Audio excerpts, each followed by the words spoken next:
Oil nudges up on hopes OPEC Plus will curb supply as COVID-19 cases rise.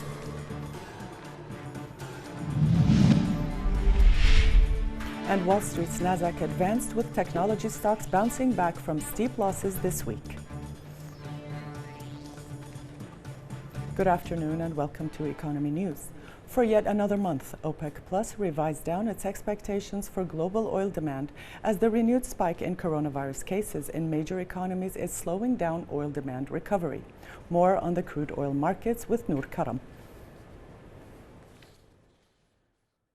Oil prices rose, taking the week's gains to more than 11% on growing hopes that the world's major producers will hold off on a planned supply increase as soaring cases of COVID-19 dent fuel demand. U.S. West Texas Intermediate crude futures climbed 12 cents to $41.57 a barrel, while Brent crude futures rose 9 cents to $43.89 a barrel. Earlier, Algeria's energy minister said that OPEC Plus, grouping the Organization of the Petroleum Exporting Countries and other suppliers including Russia, could extend current production cuts of 7.7 million barrels per day into 2021 or deepen them further if needed. The weakening outlook has piled pressure on OPEC Plus to hold back a supply increase of 2 million barrels per day scheduled for January, with the market now pricing in a delay. Both Brent and WTI have soared this week, lifted by hopes that the global COVID-19 pandemic can be brought under control after initial trial data showed an experimental COVID-19 vaccine being developed by Pfizer Inc. and Germany's BioNTech was 90% effective.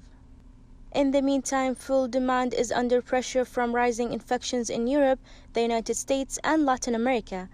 As a result, OPEC has said demand will rebound more slowly in 2021 than previously thought.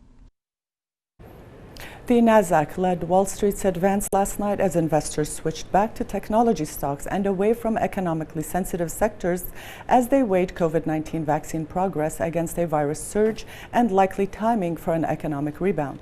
After falling abruptly for 2 days, the tech-heavy Nasdaq was up almost 2%, with stay-at-home stocks led by Microsoft, Amazon, Apple, and Netflix gaining again. In the previous session, the Dow Jones Industrial Average fell 62 and 24 points to 29,358.68 points.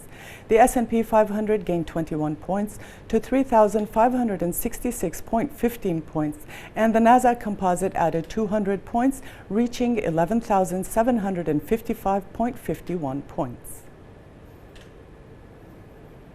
Gold prices edged up today after dropping over 1% in the previous session as concerns over the economic fallout from surging COVID-19 cases outweighed positive development around a vaccine. The spot gold rose 0.2% to $1,868.81 per ounce, while U.S. gold futures were 0.3% higher at $1,866.30 per ounce.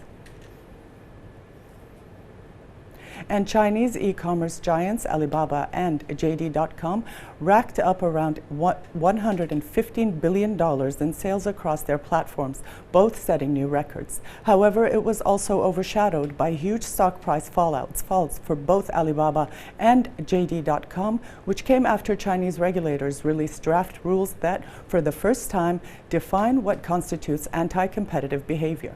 Alibaba's Hong Kong listed stock was around 3% higher on Thursday, while JD.com's Hong Kong listed shares were up over 7%, showing obvious signs of a rebound.